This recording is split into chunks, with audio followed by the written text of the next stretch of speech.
We're in public session, and today we're dealing with the development of a network of regional and local museums. For some time it's been the intention of the Joint Committee to consider the development of such a network, and I'm pleased that we've been able to schedule today's meeting on this matter. And to assist us today, I'm pleased to welcome from the National Museum Lynn Scarf, the Director, Niamh Smyth, and from the Local Authority Museum Network, Liam Bradley and Judith McCarthy, and also from the Irish Museums Association, William Blair and Gina O'Kelly. And back again, we have from the Heritage Council, we have Michael Starrett and Beatrice Kelly. And I want to thank you all for being here. I have to, before I ask you to address the meeting, I have to draw your attention to the fact, by virtue of Section 17(2)(l) of the Defamation Act 2009, witnesses are protected by absolute privilege in respect of their evidence to this committee. However, if you are directed by the committee to cease giving evidence in relation to a particular matter and you continue to do so, you are entitled thereafter only to a qualified privilege in respect of your evidence.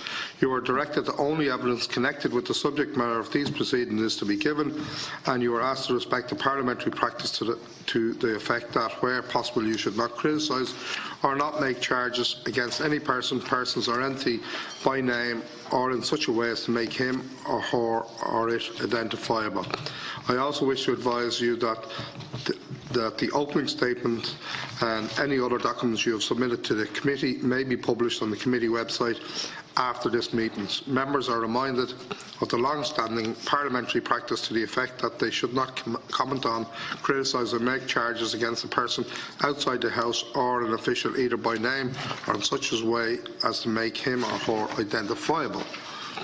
And I will ask also, which I didn't ask our own members or myself, is to switch off mobile phones because they do interfere with the broadcasting equipment here.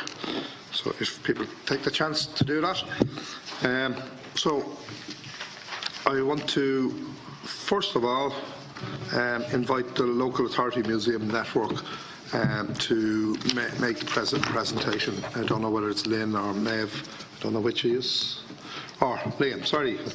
Liam, I didn't. Go ahead. Thank you, Chairman, and thank you to the Joint Committee for the opportunity to speak here today. My name is Liam Bradley. I'm the Curator of Monaghan County Museum, and I'm the Chair of the Local Authority Museums Network. With me today is Judith McCarthy, Curator of Donegal County Museum, and the Deputy Chair of the Network. The Local Authority Museums Network, the LAMN, represents the 12 local authority museums across the state who all play a vital role in the social, cultural and economic life of Ireland's regions. The LAMN's membership currently comprises of Carlow, Cavan, Clare, Cork, Louth, Donegal, Galway, Kerry, Limerick, Monaghan, Tipperary and Waterford. We are a national professional network of collections-based designated cultural institutions that advocates and promotes the diverse archaeological and historical richness of our museums for the enjoyment and engagement of the community we serve. The members of the Local Authority Museums Network strive to be at the heart of that community.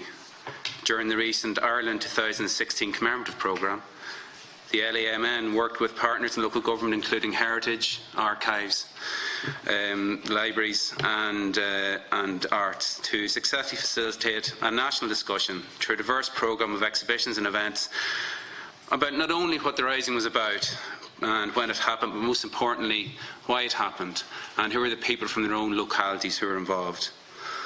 In tandem with this, we also explored the story of World War I and the thousands of Irish men who fought and died in the British Army, and indeed the many Irish women who served in the nursing corps. This work will continue throughout the remainder of the decade of commemorations and on into the future. The LMAN recently hosted a major conference held in Louth County Museum, Dundalk, entitled Do Borders Matter? The Role of Museums and Heritage in Crossing the Line. This event, which was jointly supported by the Heritage Council and the Department of Foreign Affairs and Trade, investigated the challenges that Brexit will represent to the entire cultural sector. We are continually working with our partners in Northern Ireland to plan and prepare for the challenges and opportunities that a UK outside of Europe will bring. It is our strength of our respective collections that help us as a local authority organisation and organisations to cross borders, both figurative and literal, to bring communities together through a common interest, their shared history and heritage.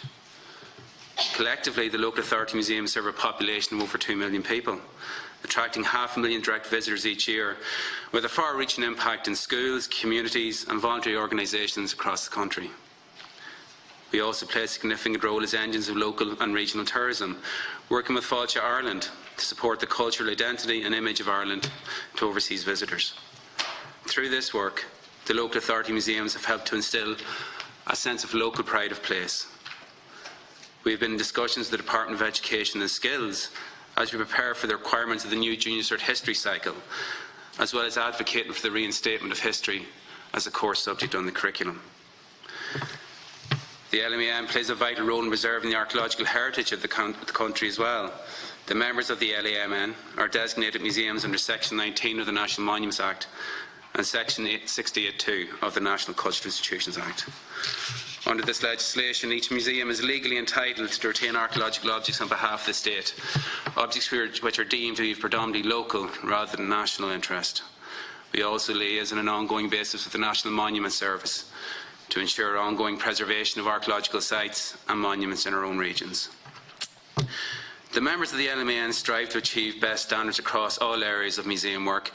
The Museum Standards Programme for Ireland, which operates under the auspices of the Heritage Council, and sets out to raise standards of care across Irish museums and galleries. The programme aims to benchmark and promote professional standards in collections care and to recognise the achievement of those standards amongst the entire Irish museum sector. The LMN cares for diverse collections of thousands of artefacts, and all of our members are now actively involved in MSPI.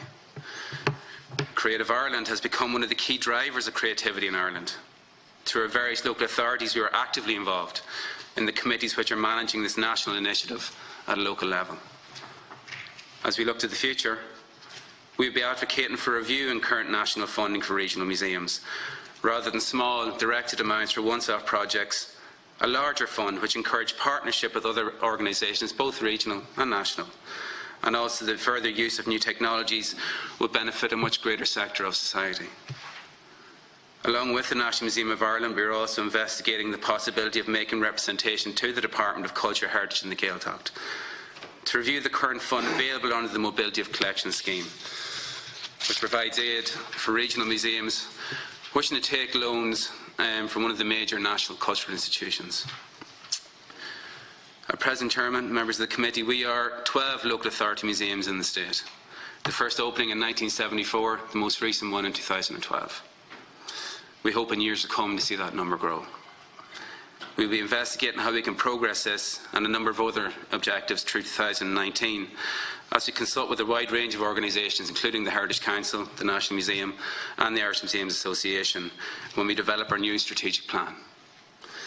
Local authority museums also support many smaller community-run and privately owned museums in their areas. This greater network of museums working together helps to preserve the history and heritage which exists between the lines in history books. Those unknown peoples, places and events which have shaped the history and heritage and culture of our villages, towns and cities. In closing, Chairman, members of the committee, we believe the key strength of regional museums is that we are a safe space where people from different economic, social, cultural and religious backgrounds can come together in their own community and, using our collections as a catalyst, investigate their own history and indeed the history and heritage of their neighbours. By doing this, we're not only looking at yesterday but today and tomorrow as well, when we help new communities integrate into Irish society and indeed aid them to interweave their stories and beliefs into the cultural tapestry of the country. Thank you, Chairman. Good morning, Liam, and apologise to the National Museum. You were first on my list, and I have a bias that way, but I thought I worked there for many years. So I will now duly call on whichever of you are making the statement on behalf of the museum.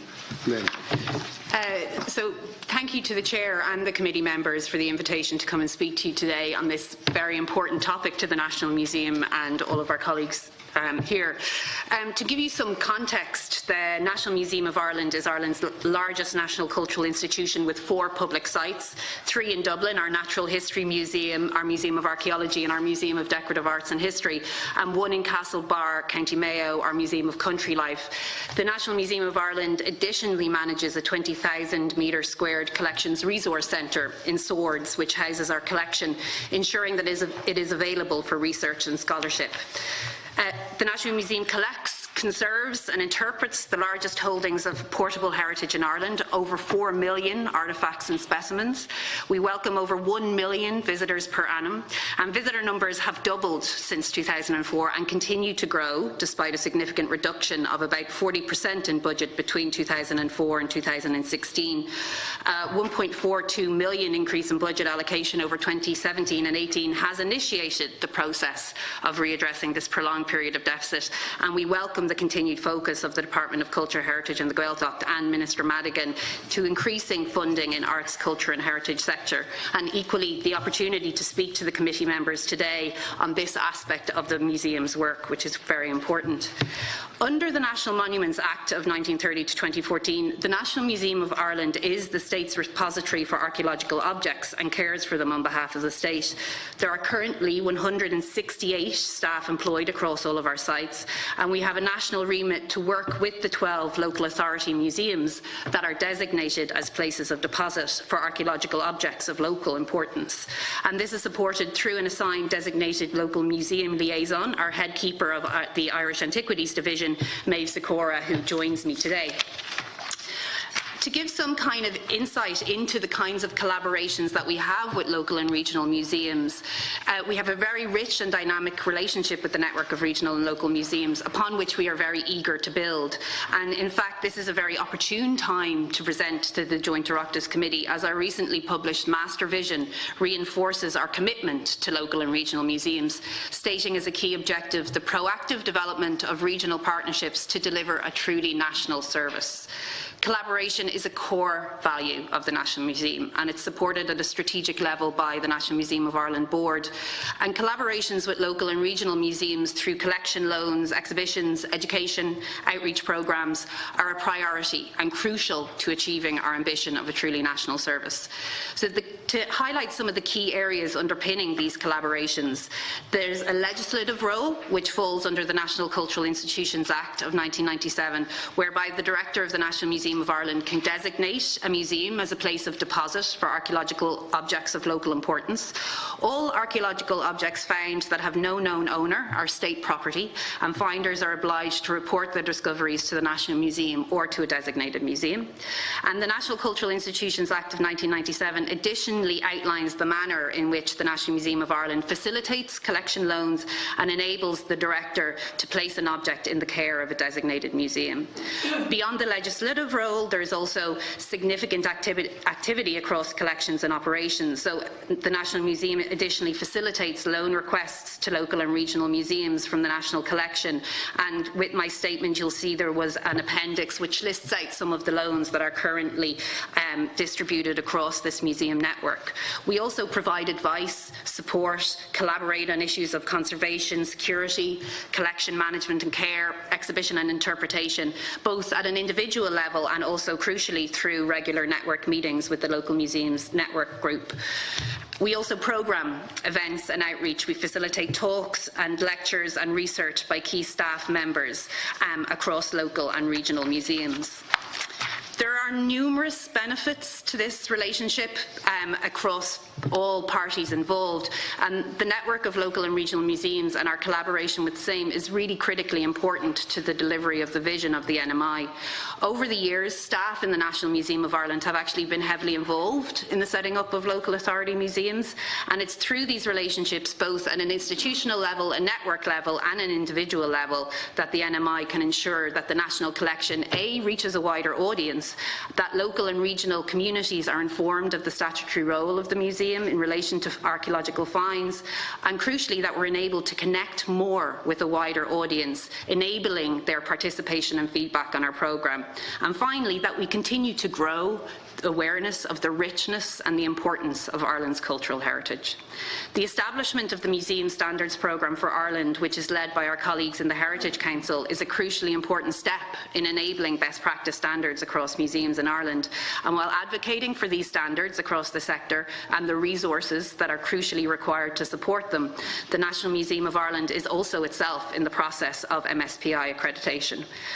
But I would also emphasise that our relationship also brings invaluable professional support, both to the National Museum and to the local authority museum network. For example, many of you will be aware of the recent Tullydonnell hoard find this summer in Donegal, and that involved a very rapid and close collaboration between the NMI team and our colleagues in Donegal County Museum, and in many ways is an excellent example of really the importance of these trusted and professional relationships and why networks such as this are so important to grow and cherish those. There will be an exhibition of the Tullydonnell hoard in Donegal County Museum, hopefully in the autumn of 2019, and it's through the network and through these relationships that that function is carried out. Some examples of the kinds of activities that have happened over the last 12 months are the Clusmore medieval ring brooch, which is on temporary loan to Museum Corcagwina in 2018, the temporary loan of objects relating to policing in Ireland to Monaghan County Museum, 13 Viking objects from a recent excavation at Beamish and Crawford site in Cork Public Museum, the collection of high crosses on loan to St Mary's Medieval Mile Museum, and as an example of the education programmes, the delivery of the local archive and heritage projects through the ICANN project, which is a local archive project supported by the National Museum of Ireland in collaboration with Galway County Council and supported by Creative Ireland. And also other examples of temporary loans, which may not be on a permanent basis, are the Burgo O'Malley chalice, which went to St Patrick's Church in Newport this summer for their centenary celebrations. There are challenges, and we have made key learnings along the line. Timelines can present an issue, so the National Museum of Ireland is significantly under-resourced across its curatorial and conservation departments. We have 6 full-time members of staff in conservation and 5 full-time curators in our antiquities department, and these are the people that are crucial to the process along with our registration department in terms of loans. We currently require a minimum notice period of about 12 months for loans, and this is really to allow us to fulfil the significant amount of practice from a selection, condition checking, conservation, recording, mount making, etc., and also the administrative paperwork that's required for a loan. But we understand in our relationship with local museums that this timescale can present a problem for local museums who may not have clarity on budgets within the prerequisite time of a 12-month period, and it's something that we wish to work on more. From a resource perspective, the safeguarding of the objects in the care of the National Museum is the key responsibility of our staff, and low staffing levels, particularly within our conservation and curatorial departments, can create a bottleneck. But the availability of increased budget to facilitate a collection loan from the conservation costs to security costs would be a way to address this difficult problem. Finally, we'd also say that the types of artefacts requested, there is a public expectation that a number of the significant objects of the National Collection will be on permanent display in the National Museum of Ireland. Some examples include the Tower Brooch, the Ardagh Chalice and the Broighter Hoard, and our internationally renowned bog bodies. Considering the visitor numbers and the level of expectation for displays at the National Museum, it is generally our policy that objects that are on permanent exhibition are seldom placed on outward loan. But in these cases, and this is the crucial element of the relationship with the local museums and special interest groups, we do seek to provide a talk, a lecture or an event. For example, as part of the 150-year anniversary of the Ardagh Chalice, our former director Reinald O'Flynn delivered a lecture in Ardagh to mark the occasion, and we do receive ongoing requests, and some notable exceptions of short-term loans, for example, is the Derry na Fleadh hoard, which went to Tipperary County Museum. Having recently had a number of discussions with our colleagues in the local and regional museums, we have identified a few areas as potential opportunities and enablers of greater collaboration in our network. Increased communication is critical. Regular between NMI and between the local museums network, and particularly at the level of director and the management team. And Liam will have mentioned the joining together on their upcoming strategic plan, and that joint thinking around strategic planning and partnership at a really early stage enables us to ensure that it's factored into annual business plans and, crucially, into budgets. Investigation and delivery of joint initiatives and joint events, including co-curated exhibitions, education and event programmes, as well as early consultation on travelling exhibitions, means that we can directly link in with both national, local, community interests and concerns. And finally, Liam also mentioned investigation of opportunities that potentially may increase the mobility grant or similar grants, ensuring that there's a greater resource available to enable that costly process of collection loans, and that also would have a significant impact. So in conclusion, as illustrated in the attached appendices, there exists a really strong collaborative relationship and significant activity between the NMI and the network of local and regional museums, and we will continue to drive and support this. An increase in staff and budgets across institutions would certainly enable greater and more strategic activity. However, I would note that the strength of these relationships is really driven primarily by the commitment of the people that are here today and the dedication of the staff involved, and continued open and regular communication. Thank you. Thank you. Next, I have William or Gina from the Irish Museum Association. William, go ahead. Well, good afternoon, and thank you to the Chairman and members of the Joint Committee for Culture, Heritage and the Gaeltacht for the invitation to this meeting. In my capacity as Chair of the Irish Museums Association, it is a pleasure and a privilege to address the committee on behalf of the sector. And I'm accompanied by Gina O'Kelly, the IMA's Director of Operations. My day job, incidentally, is Director of Collections with National Museums Northern Ireland, which incorporates the Ulster Museum, Ulster Folk and Transport Museum and Ulster American Folk Park. Many present will be familiar with the work of the Irish Museums Association, but allow me to briefly introduce the context in which we make this presentation. An all-island organisation, the IMA is dedicated to the development of the museum sector. We provide a platform for museum professionals on both sides of the border to work together with the aim of gathering and sharing expertise, promoting standards of excellence, encouraging collaborative practice, identifying areas of concern and opportunities for the museum community, and advocating the valuable contribution of museums to our society. Most importantly, we provide a collective voice for the museum sector through our 12-member board of directors and 300+ members. These represent the wide breadth of museums, ranging from small community-led voluntary organisations to national cultural institutions. We additionally work in partnership with many collection-based organisations, many but not exclusively from the cultural heritage sector, to provide a programme that advises on, encourages and supports long-term sustainable care and interpretation of our cultural heritage in line with the Heritage Council's Museum Standards Programme for Ireland and the Northern Ireland Museums Council's Accreditation Scheme UK.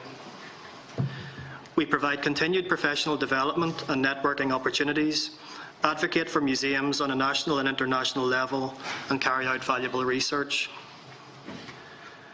Whilst the IMA is there to support museums, we are not about maintaining the status quo. We are also there to challenge and lead conversations about how museums need to change to be more relevant and engage more people. Building stronger networks should be part of this forward momentum of change. It's about building a stronger, more coherent and sustainable sector. Constructive partnerships are at the heart of good museum practice. By pooling resources through the sharing of skills and expertise, museums have been able to deliver strategic value and provide enriched programmes and visitor experiences. This was never more evidenced than during this decade of commemorations, where there continues to be great pride and buy-in at a grassroots level. Regional and rural museums have had a key leadership role in this. Not only are they critically interpreting their histories through their collections and providing further contextual understanding of the events surrounding this decade, but they are also enabling access to expertise, research and education. They are enhancing opportunities for public engagement and highlighting aspects within museum practice often overlooked by the public. Cross-border collaborations in museums have proven to have major impact in celebrating diversity and exploring our shared histories, providing safe places to discuss and explore contested narratives. The IMA's recent Bridge over Brexit research with the Ulster University highlighted the value of an extended and diverse museum network. It facilitates diverse conversations and supports and assesses existing relationships and initiatives within the museum sector. It explores the potential implications and lines of communication to prepare for the changes ahead, and advocates the role of the museum and the broader cultural sector in fostering relationships between Northern Ireland and the Republic of Ireland through the expertise of museums whose leadership and world-leading research across a range of core themes will be vital to the Brexit discussion. It is in this context that we wish to take the opportunity to highlight the landscape in which many of our members from regional and rural museums work in. There are approximately 178 museums in Ireland, of which 141 would have a regional or rural remit. Many of these work in isolation and without the supports available to those in urban environments. With the loss of the museum officer role within the Heritage Council, volunteer and community-led museums increasingly look towards the IMA for guidance. Cognizant of the limited capacity under which we function, we do this with the goal of the sector working together as a whole. Facilitating links between our national and regional cultural institutions and grassroots museums is key to how we work, particularly where it comes to supporting the increasingly divergent roles that the contemporary museum is expected to play within our society. In 2016, we published the Survey of Museums in Ireland, carried out in collaboration with University College Dublin. The first iteration of this kind in over a decade, the findings highlighted that major strides had been taken to improve the services provided by our museums to the communities they serve, particularly in the areas of education and access. However, it also highlighted the opportunity for enhanced support of community and independent museums, including a review of funding initiatives and the development of a national strategy concerning the specific needs of regional and rural museums. This would recognise the key role they play in developing a local sense of identity and community, promoting social cohesion and inclusivity, their contribution to well-being, lifelong learning, and their contribution to rural development and tourism. Museums are safe places to explore and discuss what really matters and where we are going. At their best, museums are a place to celebrate diversity and explore our shared history. The value of an extended and diverse museum network is that it helps facilitate diverse and important conversations across the island as a whole. I'd like to finish by commending the importance given to our cultural heritage in recent government and agency strategies and plans, including Heritage 2030, Culture 2025, Creative Ireland and Project Ireland 2040, and thank the committee for inviting us to be here today. Thank you, William. Nearly done. The Irish Museums Association looks forward to working with government to continue to enable a fluid dialogue around museum practice in coming years. Thank you. And the last group to make the presentation is Michael and Beatrice from the Heritage Council.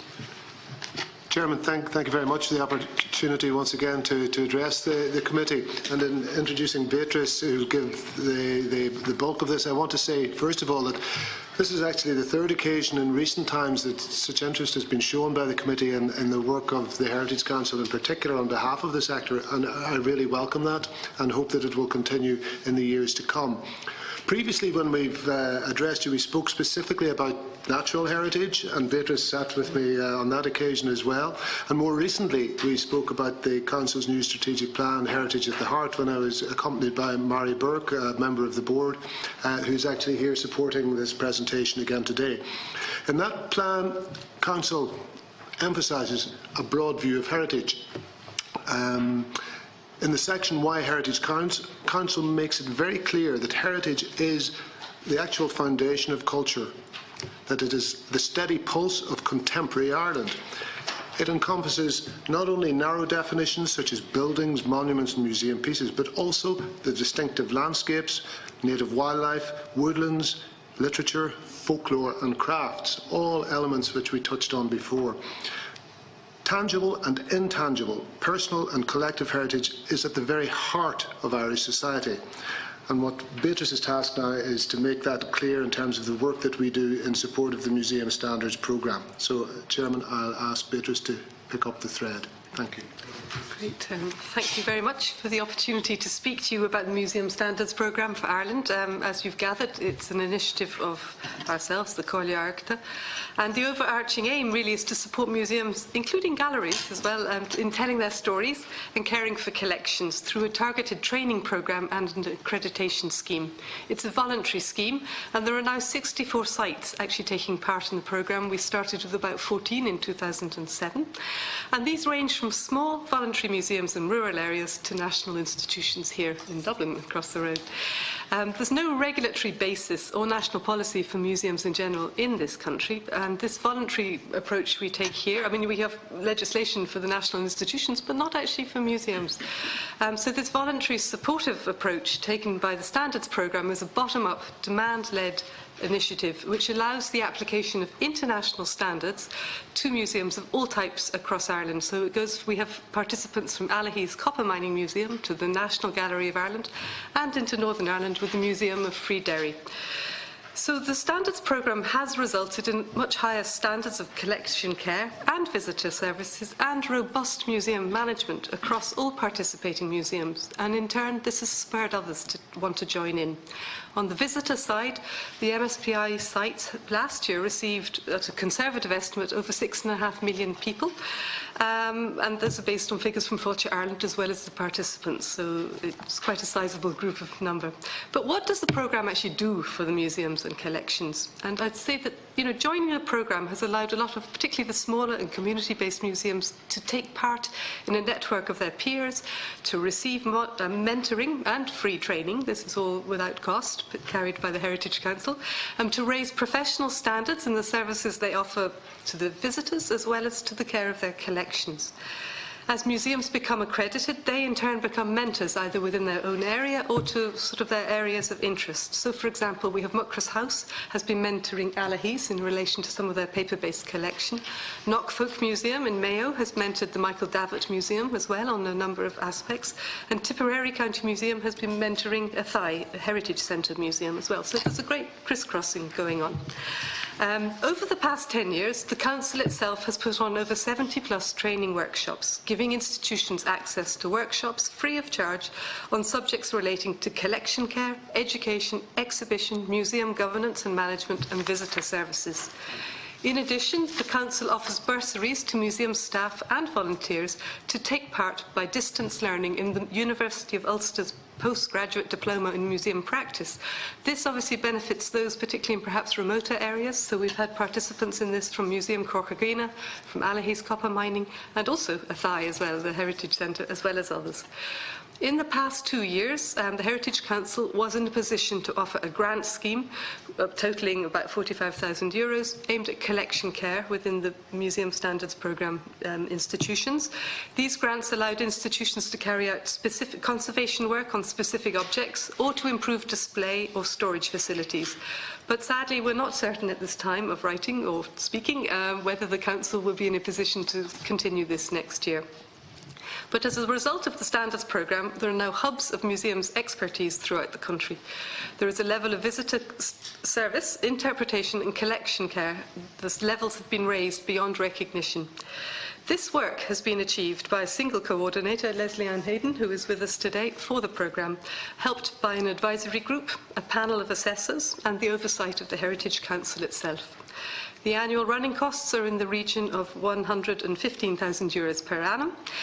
This level of funding the Council has maintained despite the financial crisis in 2008 and despite the knock-on effects onto our annual budget. So the Council has invested in the region of €1,265,000 into this programme since 2008. There are constraints. The ability to recruit more participants is limited by the small budgetary resources to the Council, and our programme is at capacity. Additional funding would allow the Council to cope with a higher number of participants. For example, an additional person to work alongside the programme coordinator would facilitate a public call for new entrants and potentially would allow the doubling of the annual intake of new institutions, which currently stands at only 2 per annum. The posts of Museums and Archives Officer at the Council has been vacant for over 6 years. This vacancy too limits our capacity to provide a public service in this area. If this post were to be filled, we could provide a far greater range of advisory services, in particular to the local and regional museums, and including those who are not actually currently in the programme. So to conclude, the programme has had a significant impact in strengthening museums, and in particular local and regional museums, and in improving visitors' experience. The Council would like to extend the MSPI to more museums across the country, while also supporting institutions who are not yet in a position to do so. We do require additional resources to do so. Thank you for your attention. Thank you. Now I'll invite the members to ask questions of our guests and hopefully extract a bit more information or put the challenges to those who have come before us. Who will have it first? You heading back up? Senator Mary Louise O'Donnell. Thank you very much, Chair, and may I welcome you all here today. It's a pleasure and a privilege to listen to your work and your belief in what you do and my belief in what you do. It was very interesting. I was at the European Parliament with my colleague about a month ago, and it was about the heritage year.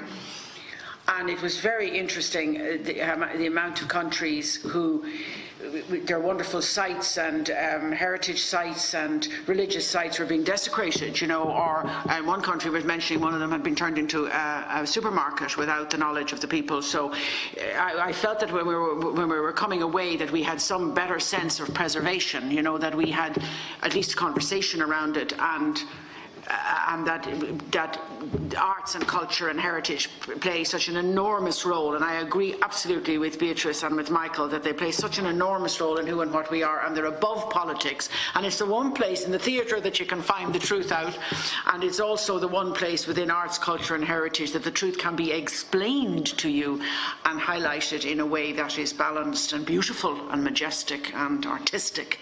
And so I think that sometimes people think around here that there's no votes in the arts, you know, that it's the wrong committee to be on. I think it's the absolute committee to be on, because it's the greatest sense of the expression of self.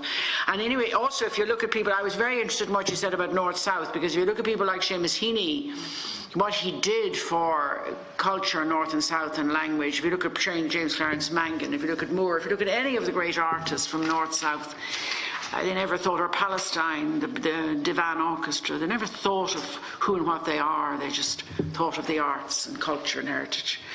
Now, having said that, and thank you, can I ask what the local authority museum network think of the National Museum?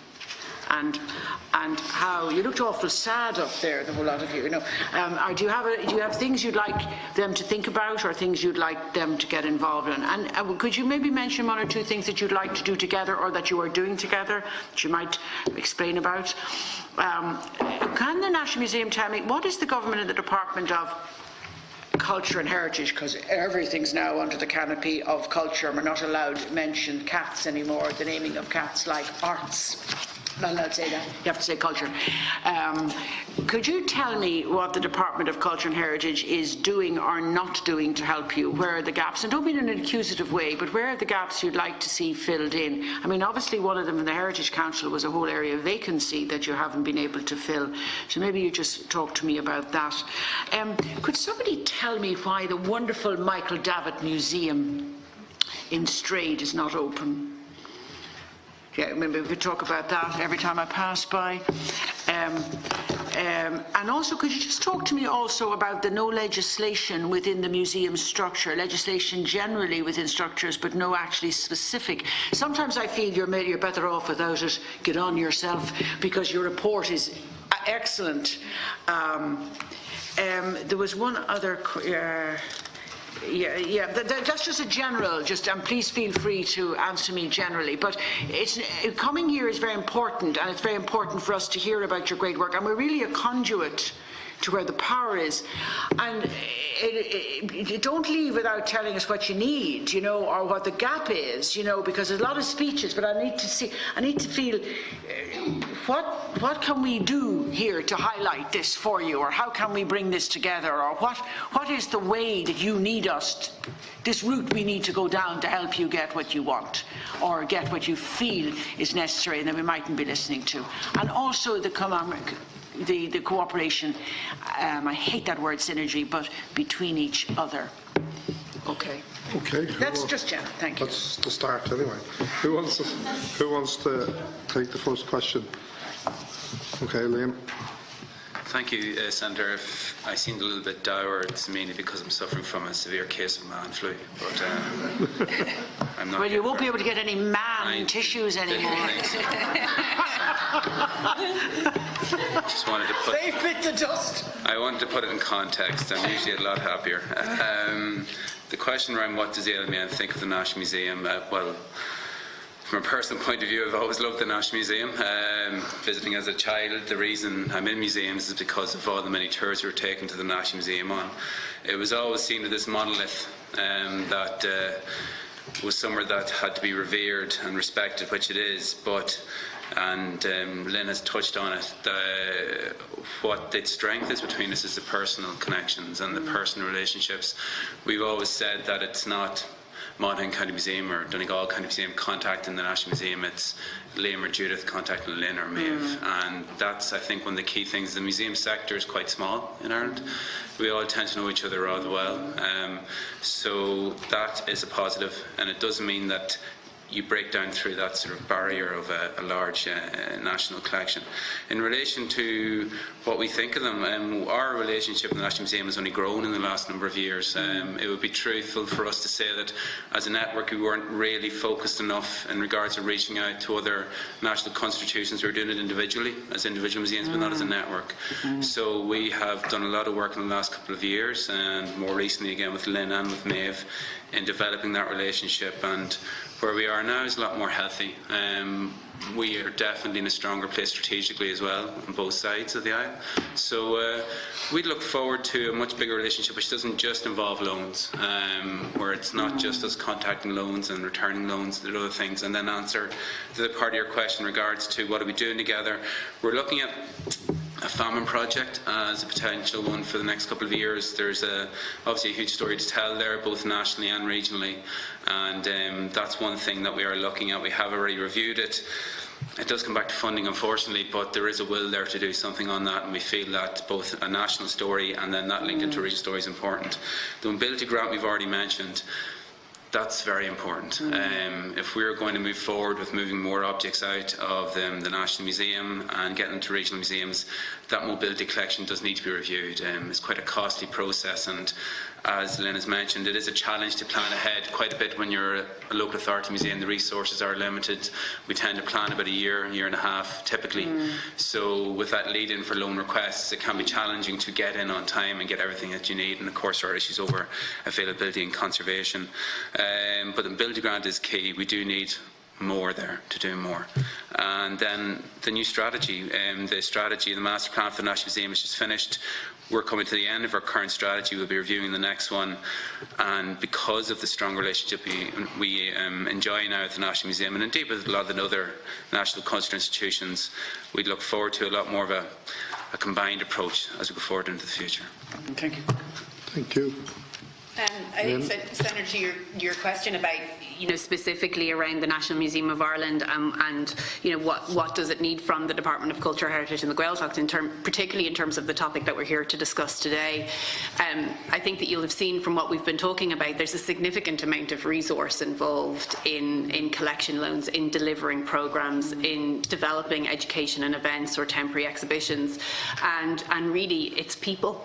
It's the resource and budgets to increase our staff particularly at a conservation and curatorial level, and to bring in that expertise. From the point of view of the local museums network, if you look at it within the second appendix that was included with our statement, you can see the level of engagement by our staff across the country, both from a point of view of, you know, archaeological digs, but also in terms of just engaging with people.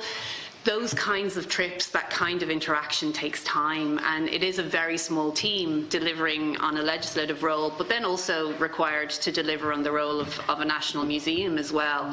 So really, you know, seeing some, and there has been, I'll acknowledge that, you know, in the last 2 years, that's, you know, there has been growth there, but we need more, and we need it to be sustainable. And I suppose I would advocate as well on that topic that many of us are hampered by year-to-year budgets, and you know the ability to plan strategically on a 12-month cycle is a difficult one. And I think that, you know, it's been a very interesting experience for the National Museum following the commitment of Project 2040 on the capital side to see the opportunities there. And I think that really actually there's great opportunity to think about what might those kinds of commitments look like if they stretched out over beyond a year, and would actually allow organisations like the local museum network and ourselves and the Heritage Council to plan at a scale that perhaps we haven't been able to do in the past. Michael. Chairman, thank you very much. I'll let Beatrice pick up the specifics of the questions, but I think it's very important that two directors of cultural institutions or in the cultural institutions sector say the same thing. I'm going to support exactly what Lynn has said. I think it has become very difficult to get commitment to invest in people, not least of which, if you refer to Beatrice referred to the vacancy on the council staff, and there has been very stringent, perhaps for good reasons, over years in a number of sectors, but certainly it has had a very detrimental effect in this sector on employment control frameworks, getting sanctioned, and quite often you will get sanctioned but then you won't have any funds to pay the people. So there is a real issue there for members and departments to overcome. Certainly it has become relatively, and we need capital money, and we need money to invest in the fabric of our society, but getting revenue funding to invest in people and to invest in educational programs and to invest in the if you like, non-building fabric of this country, that is very, very difficult still. And if there's one thing that you could do, I think it would be to try to work with deeper and with the Department of Finance to realise that investing in people is actually not costly in the long run. It brings benefits. I have to say as well that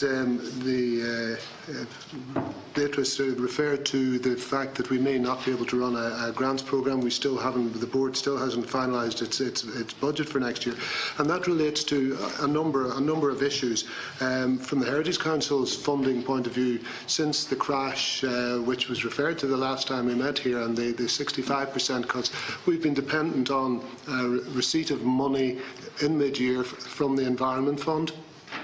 I know that other heritage services within the department are also dependent on that, if you like, the plastic bag tax.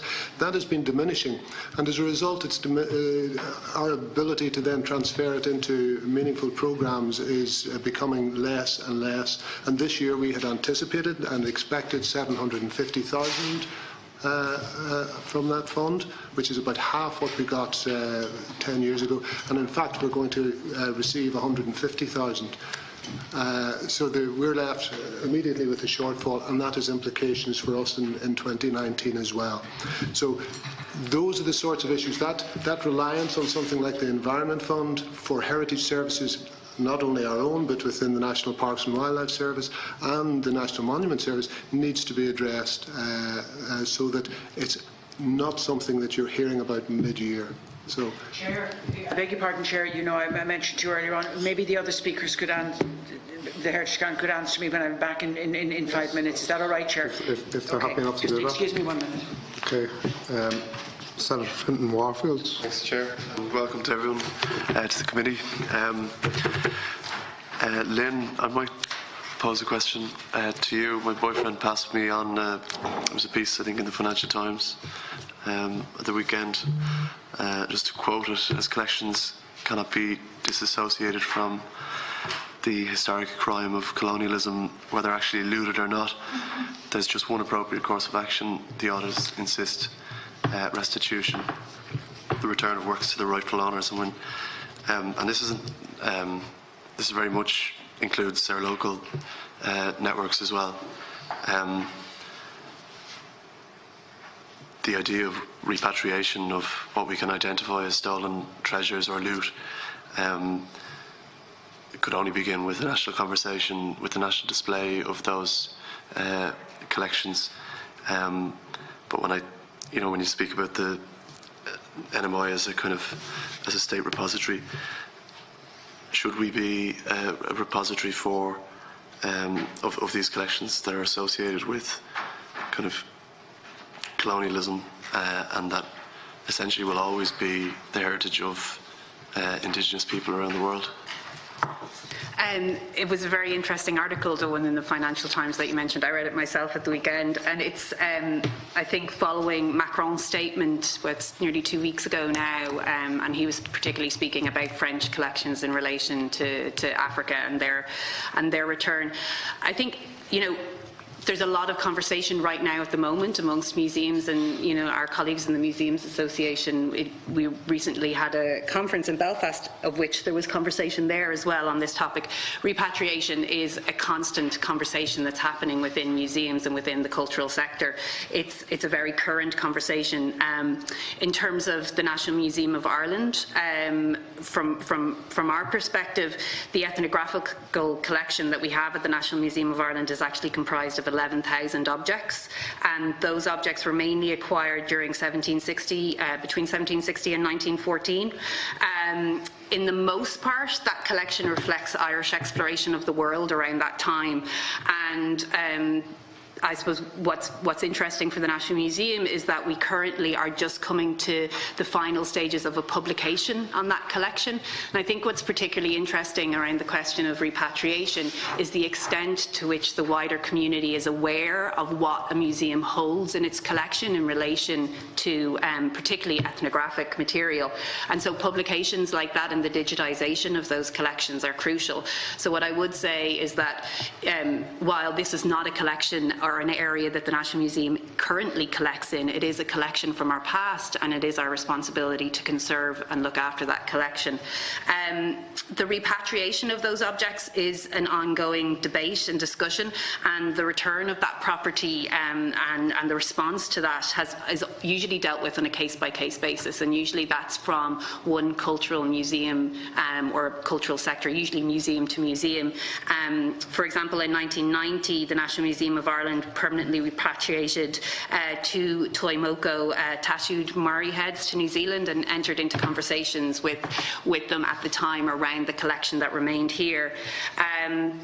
And I suppose what I would emphasise is there's a criticality in making sure that that information is out there, and also in that it's accessible and that we're open to conversations and ongoing discussion around it.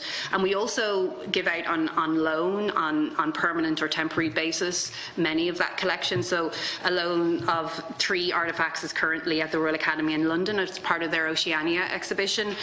We have a loan of a whaler's hat and a bentwood visor to the Anchorage Museum, and we also have a loan to the Vancouver Art Gallery at the moment. So I think it's something that we're very engaged in. I think it's an important conversation to have. I think the National Museum of Ireland has a role to play in that conversation.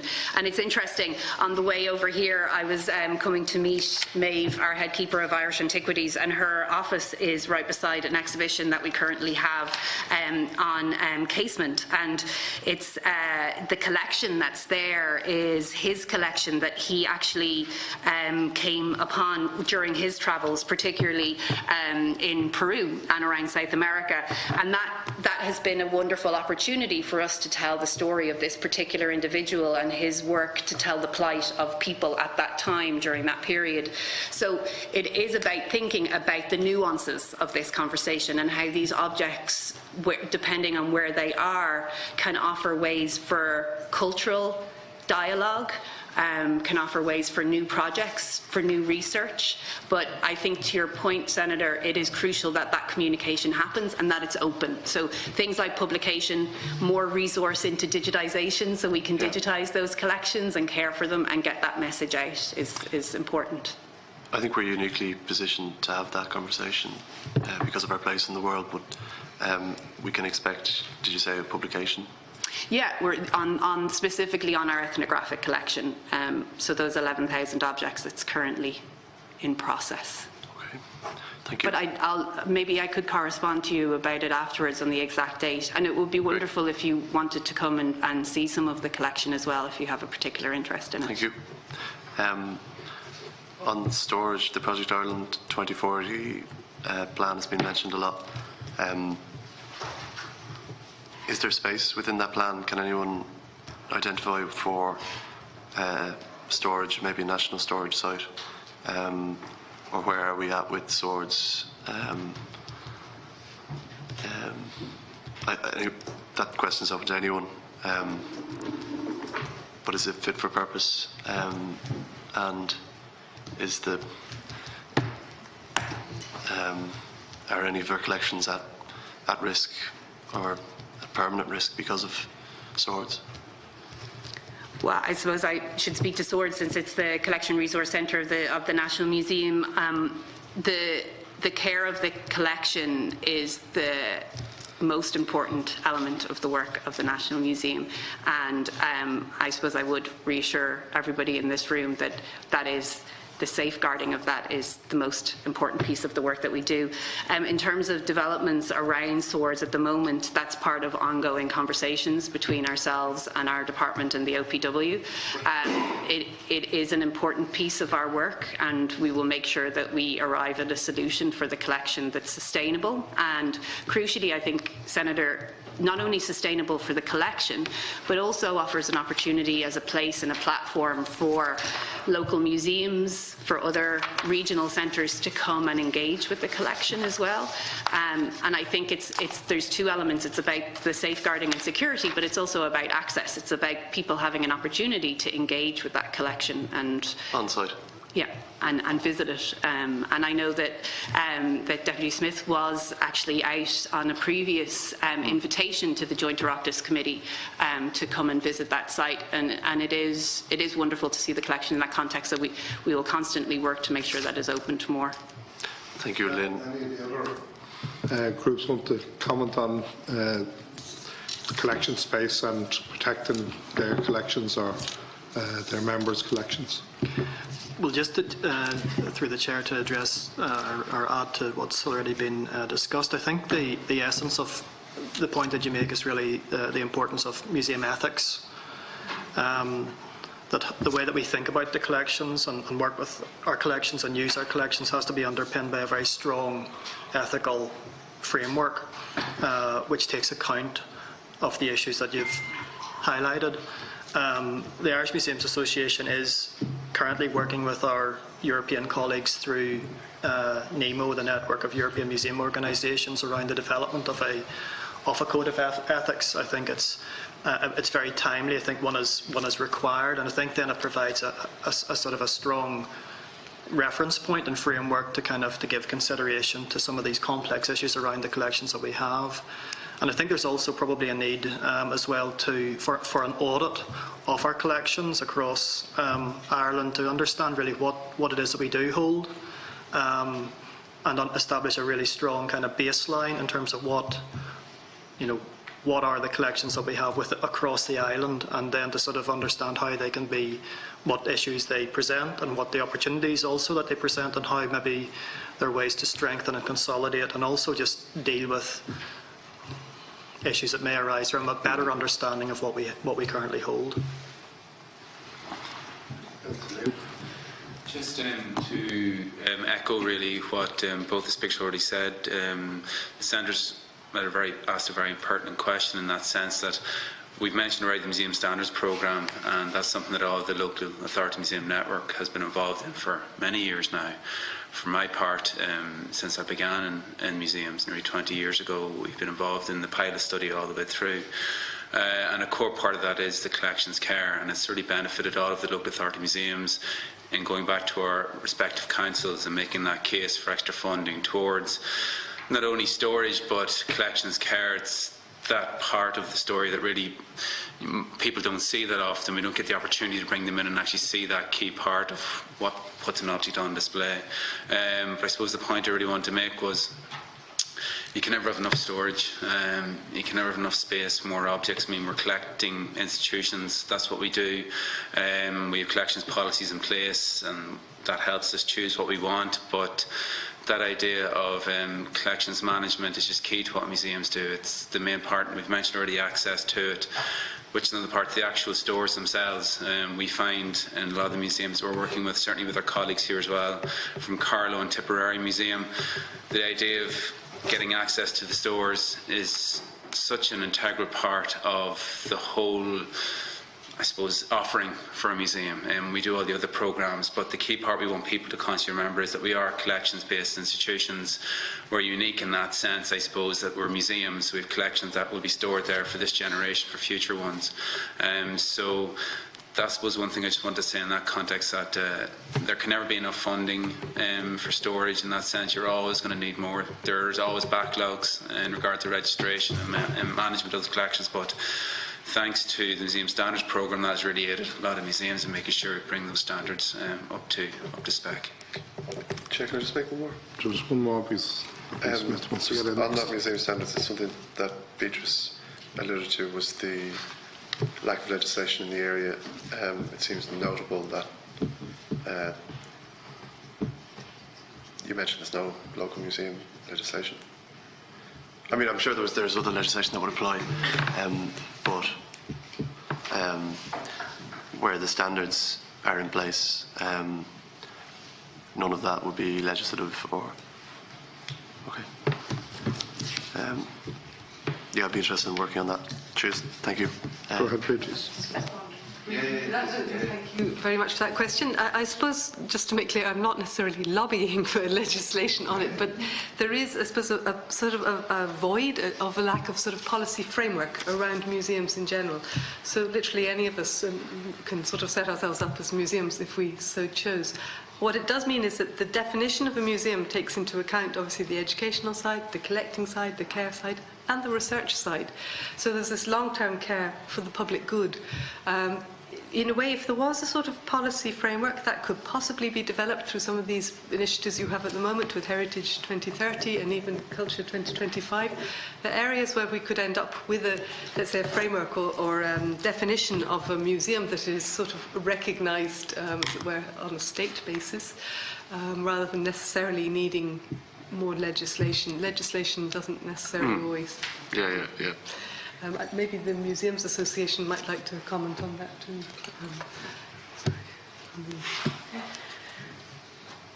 It's okay. Well, one of the things I actually want to go back, just take this opportunity to kind of go back a little bit further and just talk about some of the issues that the museums are seeing across the board. And we carried out, Beatrice mentioned research, and research for us is one of the kind of key areas that we're looking at. If we need to know what we're actually dealing with. There's huge discrepancies even in simple things like stating how many museums there are across the country. So something like a definition of museums, of course we would work very closely with our colleagues from the International Council of Museums. They have a very set definition of museums, which is the one that we would adopt. But obviously that would go a large part to us to be able to define what is a museum before we're even able to really give a completely accurate definition of how many museums there are in the country. But I also kind of wanted to kind of just touch upon some of the things that you've brought up as well, such as we carried out a survey 2 years ago where we collected data from the museum sector, and one of the kind of key things and resources that they were looking for was first capacity, and that was essentially talking about staff and talking about expertise and talking about volunteers. Time was an issue that came up so much. most of our museums in Ireland are staffed by under 10 paid employees. Of those, I actually have the figures here, and you would have it in one of the documents that I circulated as well when we were sending on the presentation, is that over 40% of museums are very dependent on voluntary and unpaid labour. 16.7% of museums have no paid employees at all. So they're relying entirely on volunteers to actually run their museum. The second part that they were looking at was funding and fundraising support. A lot of the initiatives which have benefited enormously over recent years in particular, unfortunately they will not be able to apply for because of issues around capacity, but also long term. When you have an initiative such as a touring exhibition initiative, which realistically they're going to have to present and propose and present within a series of 6 months or less at times, it just is not going to work for some of the smaller museums. And the huge other issue was actually storage and building. And again, that comes down to looking at initiatives that will, and resources that will be provided to some of the smaller museums in particular, who can focus on research, who can focus on conservation, collection care, who can focus on consolidating the collections that they actually have. So I think that would be a hugely important step forward in supporting these smaller museums. Thanks, Jane. Thank you. Deputy Smith. Thank you very much, Chairman. First of all, thank you all today for very interesting presentations, and I'm going to contradict Deputy O'Donnell here, because I know Liam personally, and I know he's a very charismatic curator in Monaghan Museum and feels very passionate about what he does down there in the museum, and you just have to walk through the doors and you know that it's a vocation. And just to compliment you on the work that you do for Monaghan County Council and for the entire county in saving, protecting and I suppose ensuring that our heritage is there for years to come. And also Savina Donoghue, who does the same work as the curator of the James Duff Museum. And we have had a lot of work done around the decade of commemorations. It's been tricky work, but you've all managed to do it in a very sensitive way that's been very inclusive to any of the events that I've attended. I would just like to compliment you on your work here today. I have a couple of questions that are specific to the presentations that were raised, but you may all want to comment on them. The first one is on history as a core subject, and the demise, or maybe the unappreciation there seems to be, of the importance of history in our curriculum. And I wondered if perhaps the National Museum, well, if all of you wish to comment on that, but I think it's a really, really important issue, and I think here's the place to discuss that, and there's an opportunity here today to ensure that that doesn't become the way forward to get rid of history of the curriculum. Liam, you specifically talked about Creative Ireland and the benefits that has brought to local authorities and local authority museums. I just wondered if you could specify the elements of Creative Ireland that have been particularly useful and helpful to our local museums, and perhaps how it could be improved upon. Lynn, the National Museum, and yes, I've had the pleasure of being to Soares and obviously next door here too. I just wondered if you could maybe give an insight to very interesting figures and wow, I suppose, figures of 2004 to doubling your figures today with less resources perhaps. Most people would imagine you wouldn't have the capacity to do it based on the funding that you've been receiving since then. And just if you could talk or comment a little bit how you've achieved that, because that's certainly to be recognised and lauded as well. I think most of you commented a little bit about funds in terms of mobility and I suppose the loaning of objects, of artefacts. I get a sense there's a lot of work to be done there in terms of improving that, so perhaps you could inform us about how we could do that and do it better. William and Gina, I just wondered, in terms of Brexit, because you're here on a very historic day, as mad as it may seem in terms of what's happening, but I mean, we had this morning, we had our Rural and Regional Affairs Committee meeting too, and it was Brexit and border region focused, and I just wondered, since June 2016, if you've already seen, there's no, people are talking about what's going to happen if Brexit happens. I actually feel, as a Border County TD, the border region has already had an impact, a massive impact, in terms of since the day the referendum happened. I just wondered if you could comment a little bit on the challenges that you have already had or that you've seen, and the challenges that's most certainly going to present in the future. Michael and Beatrice, the loss of the museum officer, maybe you could comment on that, or how we could help to have somebody there. I think it's obviously from Lynn and Liam's presentations an important role and link between the Heritage Council and the museum's work as well. And again, Liam, it's going a little bit off track, or sorry for Michael, but I'm just wondering, in terms of heritage officers, do we have one in every local authority now at this stage? So specific questions, and I'd hope for specific answers. Thank you. Who wants to go first? Michael, go ahead. In reverse order, that's the easy way. There isn't a heritage officer within every local authority. There are currently 28. Which is fairly near full, and I'm sure that in the fullness of time that those that haven't will see sense. I have to say that one of the so is it in the local authority's gift? In other words, the enthusiasm has to be within the local authority in the first place. It's not a given that they have to have a heritage officer. No, again, and I think it's this what Beatrice has touched on. This is something that people have to want to do, and so the scheme started off with 3 in 1999 as a pilot project, and very quickly people saw the value of that, and the committee heard a very animated presentation from what is now the Local Authority Heritage Officer Network, which is chaired by Shirley Clerkin a matter of a month or so ago.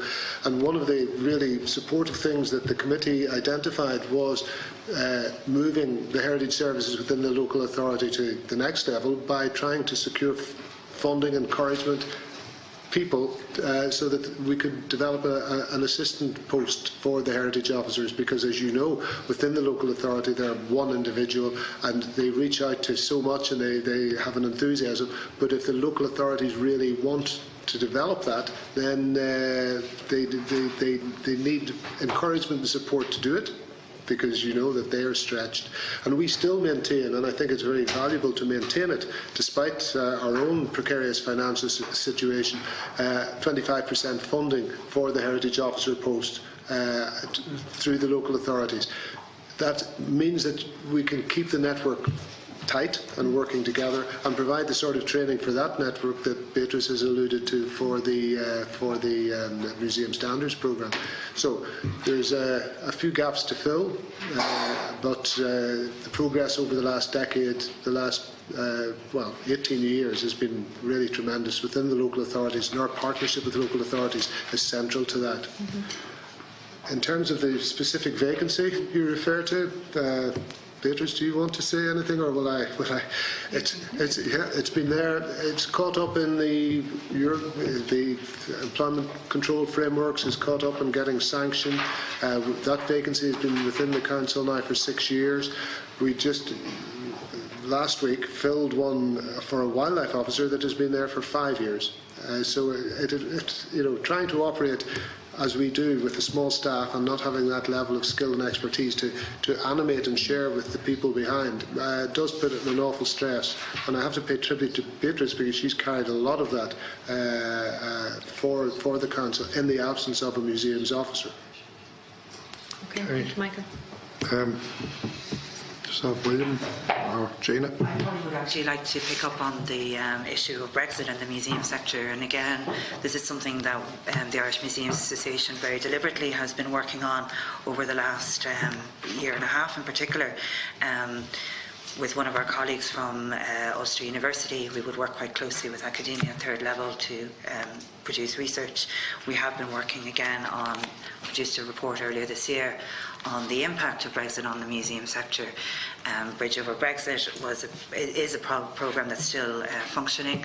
We recently actually had the pleasure of having Liam as part of a panel at a session held in Belfast with an audience of 700 people, where we talked about some of the impacts of Brexit. And obviously it will have an impact right across the board. We're looking at funding. A lot of the museums in Northern Ireland and in the Republic would be applying for EU funding, where they need a series of partners, natural partner because of shared history, because of our shared cultural markers, because of our shared identity, essentially, have naturally been either within the Republic looking towards Northern Ireland or vice versa. There will be issues right across from storage. We have heard incidental, anecdotal kind of information of people moving collections to Dublin, part of their collections to Dublin, more in the kind of corporate kind of collections kind of sector, and more in the independent kind of museum sector as well. But it will have, there's no denying it will have a huge impact. What that impact will be, of course, we're still unsure about. But one of the things we have aimed with this particular project was to identify those issues, to support and to acknowledge some of the cross-border partnerships that have existed and what they have meant for our community in terms of social inclusion, in terms of peace and reconciliation. I mean, William, of course, can speak a lot more about this area, but one of the key things will be that we would, one of our recommendations was that museums audit themselves. We have guidelines available for museums to do this, and actually see where it is going to impact them, because some museums it will impact slightly more than others, but particularly in the border counties it is going to have a huge impact, and it's going to have a huge impact not necessarily only on funding, on money, but also on staff, on resources, on skills. I mean, that's one of the huge areas that the Irish Museums Association aims to work and supports the accreditation programme, the Museum Standards MSPI programme, by providing training and upskilling and exchange of information. We work very closely with all of our partners there about providing this, but there will need to be definitely further training available to some of our staff in terms of dealing with mobility of collections. It's another issue. Go ahead, William. Just to add and emphasise, we kind of very deliberately chose that organised our work around the concept of bridge over Brexit, and I think that was really it was very conscious and a desire to kind of almost restate, the kind of the commitment that we have, to overcome these challenges. There is a really strong network of museums within Ireland. There's been kind of so much really positive and impactful collaboration between national museums, regional museums, local museums. Those bonds are really strong, and the term bridge over Brexit reflects our determination that those bonds, cannot be broken by any kind of whatever the disruption that Brexit may bring in its train. The sector here is very coherent and kind of clear in its commitment to maintaining the kind of the networks that we have and the very strong relationships, and continuing to build on those as we go forward into the future, and that we will seek to mitigate to the extent that we can the adverse impact of Brexit. But I think the work that we've done in terms of actually opening up that conversation and starting to really think hard about it, and how we kind of, as I say, can make sure that we're in a position to genuinely mitigate where possible adverse impacts, and actually build positively kind of as we go forward. That's really what we're committing ourselves to through the work that we've done. Thank you. Thank you. Liam or Judith? In relation to before I say that, I want to thank you very much for saving my character there. I appreciate that, Niamh Smyth. It's true. Especially in a national forum like this. I think I'm quite jovial most of the time. In relation to the Creative Ireland question, the aspect in regards to the specific elements where Creative Ireland has been of aid, have been benefit, certainly the first one will be leading on from the 2016 programme. We've seen as local authority, regional museums, the huge benefit of that was, and I mentioned already my initial submission, we realised that we had an opportunity as museums, archives, arts, libraries to really tackle the question, not just tell you what, but also why, and delve into that and really engender a discussion and a debate. And at the base of that was community buy-in on that, and I know you know very well from your own first-hand experience how well that went. People all felt in general that 2016 wasn't just something over there, it was something that they were actually involved in. Creative Ireland obviously came from that.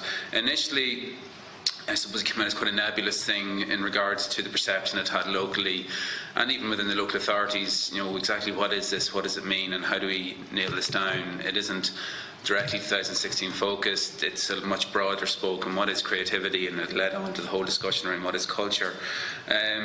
But the huge benefit initially is funding in itself. I mean, the funding is hugely helpful in a local context, both within the various culture groups in every local authority, having that extra bit of funding to do specific projects that take you out of your museum, out of your archive, out of your library, out of your arts focus, and work together. And that's a massive benefit locally that we are meeting, certainly in my own context, with our arts officer, our library people, our heritage officer who spoke here last month, and myself, and we actually sit down and we discuss, right, what are we going to do on a year-to-year basis?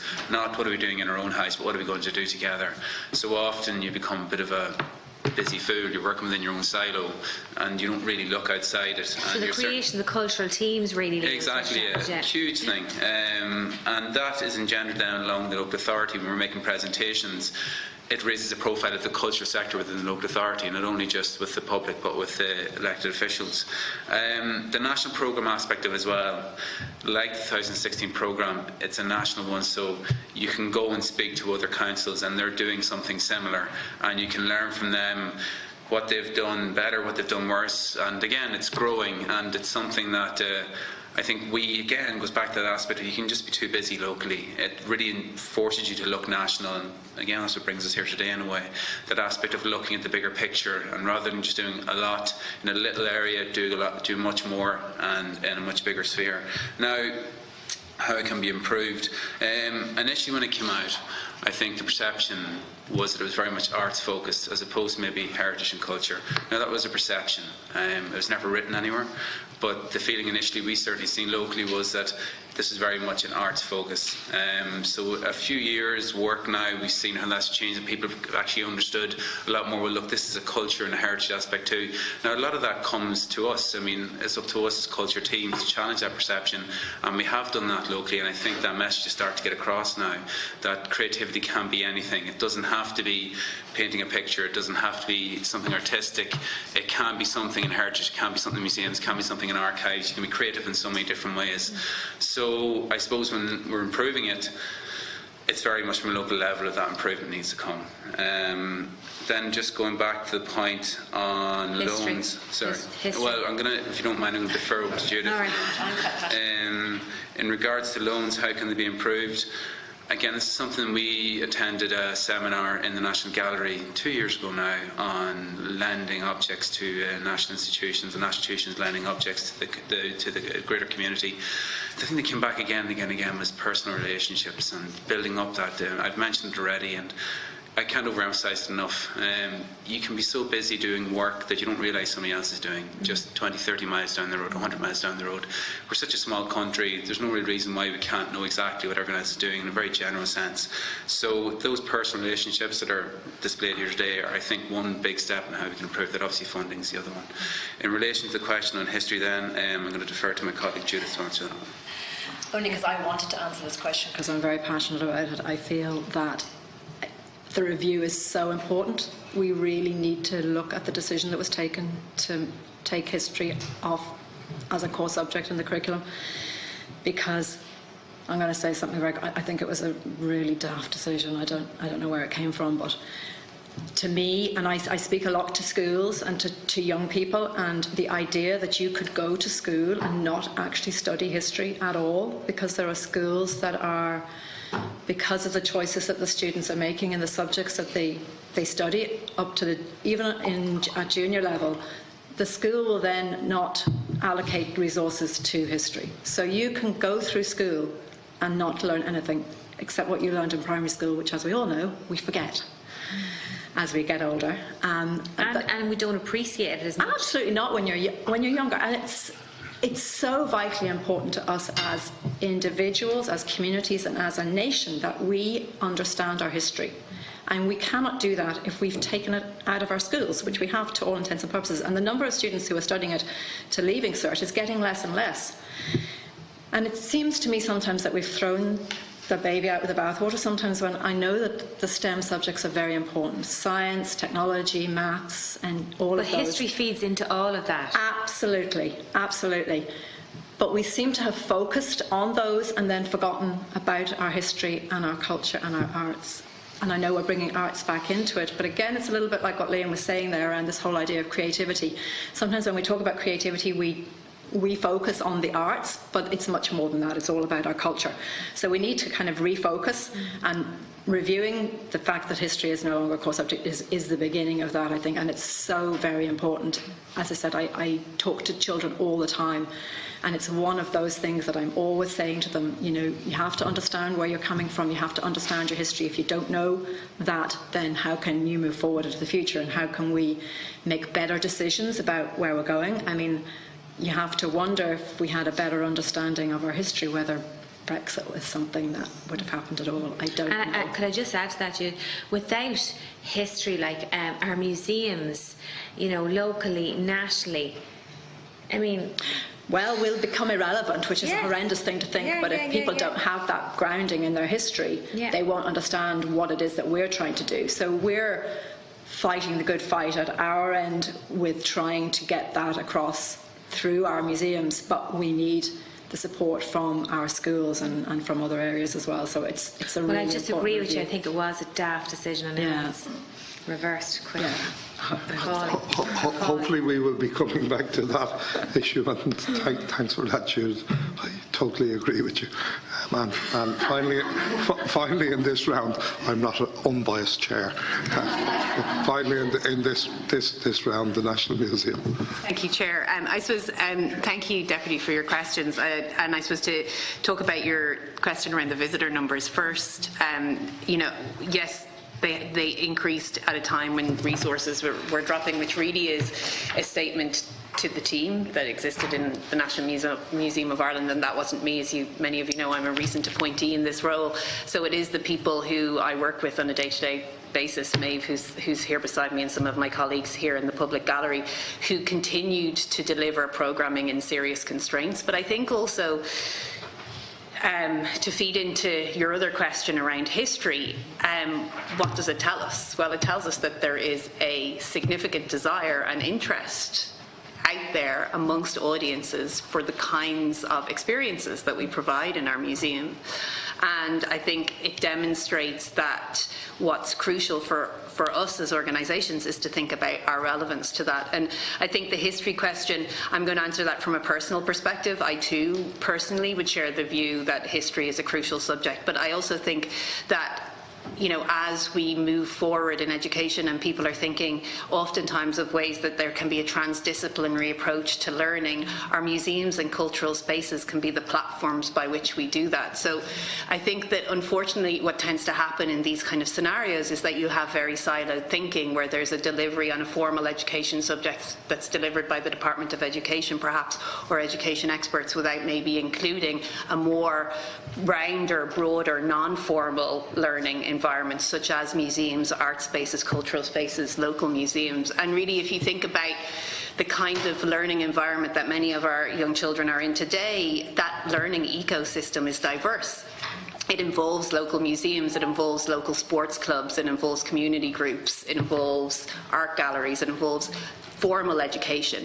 And there's actually, I think, a real onus on us here as people who are working in this sector to think about that ecosystem of learning and to think about how we mutually support that. And national initiatives can offer that opportunity. So Liam spoke very eloquently about the opportunities that were provided by things like Creative Ireland to bring disparate groups of people together to take a unified approach to something. And I think when we're faced with issues like this around history, it's worth thinking about that meeting of formal and non-formal learning, and reflecting back the fact that visitor numbers, not only in the National Museum of Ireland, but across all of our museums spaces are growing. There's interest there, and really it's, I think, behoven on us to think about how we support that more. I would completely agree with you, and I think that if the numbers of students doing history at the Leaving Cert, we have to say to ourselves, it's not the subject, it's how we're teaching it. it's how we're teaching it, and we're not maybe, you know, having that cross-disciplinary curriculum between the arts, the history, the geography. I mean, they're all intrinsically linked, and I think that's really, really important, you know, for any further decision-making that might be on history. It's not the subject. The subject is hugely interesting. We have to look about how we're teaching it. And I think your point is a very valid one, and perhaps that's where, I mean, we would see it certainly in terms of, you know, our education programme, for example, welcomes 420,000 participants a year across all of our sites. I mean, that's a huge number, and it's people who are desperately interested in getting involved from all ages, right? And I think really that sort of speaks to that idea that, particularly at a primary school education, you have that wonderful kind of crossover of subjects by the nature of the classroom setting, and that is difficult to employ further in second level education because of the manner in which the constraints work. But I think as cultural spaces, because I'm not working within the Department of Education as a cultural space, as a museum, we have an opportunity as a non-formal learning space and a place of lifelong learning. So it's not just whether you do history at Leaving Cert, it's the awe that you feel when you walk into the museum across the way in Kildare Street and you see, for example, the Prosperous Crozier, which just came in. Those kinds of experiences, are really crucial. And I think funding that, resourcing that, and thinking about that joint up thinking is the opportunity that's there for us all. Okay, thank you very much to everybody. Thank you. I have my own series of questions, but as a former history teacher, I want to defend how we teach history. It's how we value it, kind of, rather than the teaching, because most of the teachers are genuinely enthusiastic about it, and often it's the way the curriculum is set out, but also how the timetable is set out.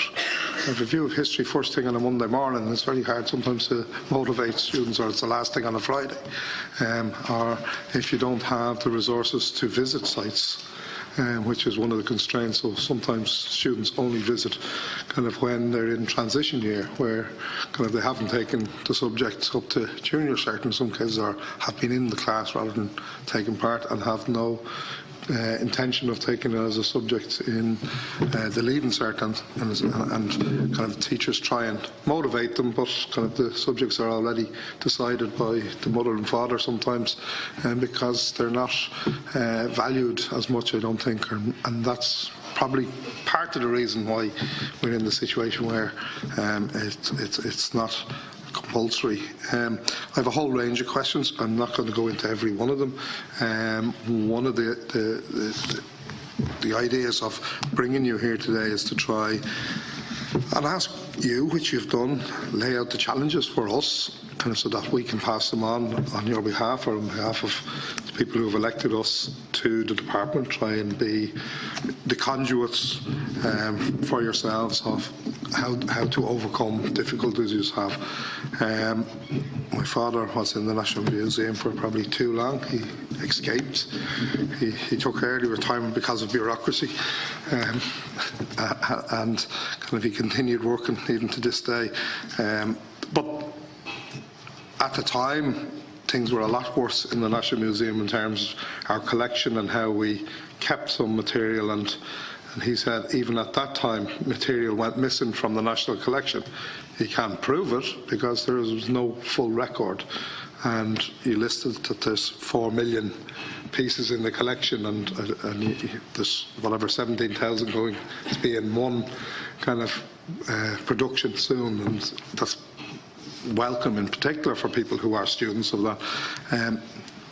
And this goes to all museums. You know, we have the opportunity now, kind of with digitalisation, kind of that museums don't have to be visited to look at items, and in fact more and more people are using computers to kind of view collections and then visit and see them in situ. So is that a big challenge for the National Museum, but also for smaller museums to get material on site? During the run-up to the centenary events of 1916, I was involved with the Richmond Barracks project. I was on the board there, and one of the projects we managed to encourage Dublin City Council to do was the library service had a full-day event where they encouraged local people to come and bring, if you want, their heirlooms or whatever, and they scan them if they were scannable, or photograph them, record them, and let people away with them, because they didn't wish to add to any collection because they weren't in a position to purchase, guarantee or anything else. But at least they now know kind of what is around locally. And I thought it was a very useful event, and it was hugely oversubscribed. Families wanting that somewhere somebody would have a record if, God forbid, a fire happened and destroyed it, that somebody would have a copy of it. And I've encouraged people kind of to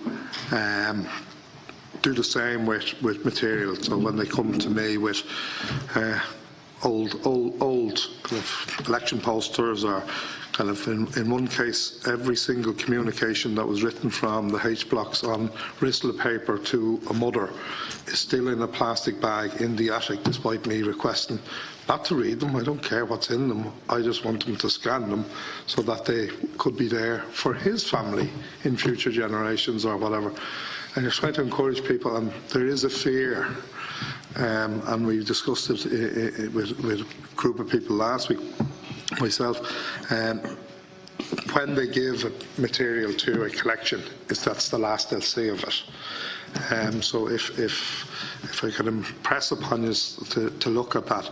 It also, in terms of the point that Senator Warfield was making, we do have material that in this, if you want, politically correct era, shouldn't be on display in Ireland or whatever, and maybe should be repatriated. But before doing that, it would be a huge loss to our collection and our national collections if we were to repatriate everything that was of dubious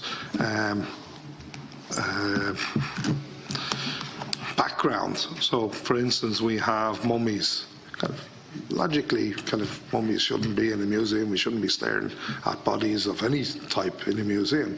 But where do you send them? Who's the family? Whatever. But maybe it is that rather than looking at that you look at a faithful copy. And I know kind of sometimes that's what you see in a museum because of the dangers of light and everything else, and that it rests in a more secure place. But I think more and more that can be done. And so rather than sharing or loaning to local museums, or that the national collection should kind of try and replicate. I don't know how many copies of the Sam Maguire are floating around, but I definitely don't think the real live one gets traipsed around Dublin to every kind of GA club when they win, or Kerry, or whomever wins. So I think that might be. I know it's costly as well, so I understand that. One of the things that was mentioned was casement, and kind of one of the issues with casement is there's a lot of material that the British hold which don't belong to them in any sense of purpose, because when Roger Casement was arrested, they took a big huge case belonging to him and kept it, but it wasn't used, including the supposed diaries, whether you agree or not agree. They belong to the Casement family because they weren't used in a court case. So they're not legal documents. And so there's a lot of material like that are probably held. And if asked, the English of late have been very good at giving permanent loans. So I know the mayor in Dublin, Crean Gaeltacht, asked for the Fianna Éireann flag from the National Collection in England, and it was the ambassador here managed to secure it on permanent loan, so it's in the museum under City Hall. So there is that type of collaboration, and I think a lot more of it should happen, so that material that belongs in an Irish collection should be in an Irish collection. Some of the other questions I have is just, and it's for the smaller museums in particular, because I've discouraged some groups around the country from setting up museums, and sometimes they clash with me, just on the basis that what was mentioned, you need staff. you need a building, then you need insurance, then you need security, and all of that. And rather than creating a new museum, it might be more appropriate to mark a site, but to try and encourage the local museum, local county museum, or the National Museum have the specific collection. Do you find that? And then also the costs, because obviously costs are increasing as we protect our material that's held on a better basis, as we all know. And you know, restoration costs are huge as well, because I remember being at the museum, kind of when they were just kind of talking about, as part of the decade centenaries way back, kind of when before this or the last government. I'm the longest serving member of the Decade Commemorations Committee from 2005, I think. So around too long. But when they were discussing the Asgard and the huge cost, and as one of the projects that I must congratulate the museum, just kind of as an exhibition, kind of because I couldn't envisage it myself, and it works, and I think it obviously still works, but just that cost. What else have I got? That's probably it at the moment. There's probably a lot more. Just I'm one of those who can't understand why the state doesn't invest a lot more in our museums and our cultural institutions, especially the national ones and the local ones where there's no charge, and that is one of the things that is commented upon by most of the tourists when they're asked, that these institutions are free.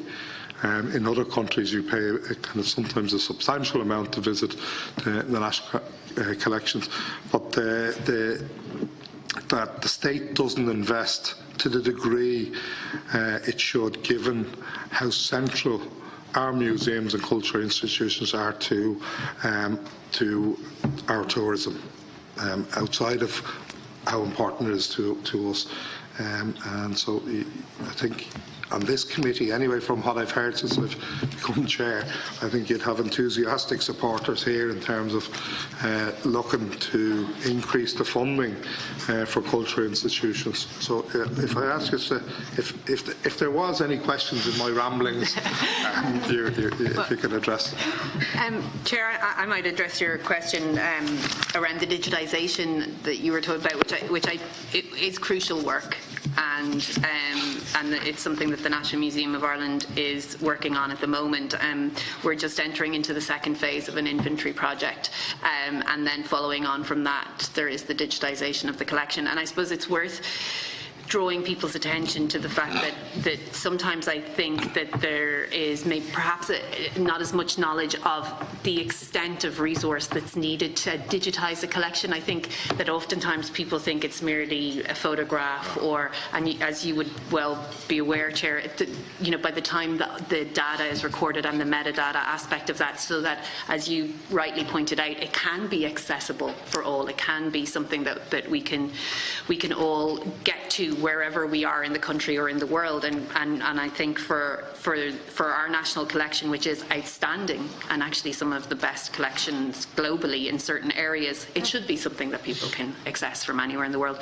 So I think from the digitisation part, the piece that we struggle with most, and this is where perhaps we begin to sound like a broken record, is around the capacity piece. It's around the resource piece. It's having the right kind of people and expertise within the team of the National Museum on a sustainable basis going forward. Oftentimes, digitisation and the digitisation of collections comes to us through a capital allocation, which presents difficulties, and that's something that you've heard a number of times today around staffing and resources. So that's something that it's very welcome, and thank you for asking that question to bring to the notice of the committee.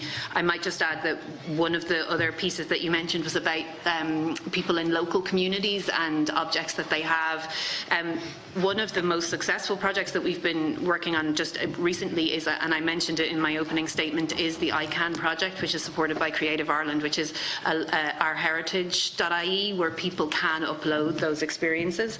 And I would say that our keeper here, Maeve Sikora, and all of her colleagues and many of our colleagues in the National Museum of Ireland regularly answer questions that come in from local people in the public who say, my grandfather or my great-grandfather or my uncle donated an item, and we are able to find it. In fact, the chair of our board recently came with her family to see a duck that they donated to the Natural History Museum. So we have it is something I think it's important for people to know. When those objects are donated to our collection, we take great care of them, and they are there for people to come, and we will respond to those kinds of requests. So I think that they were the sort of two key pieces that I wanted to point out. Anyone else? William? Chair. Oh, sorry.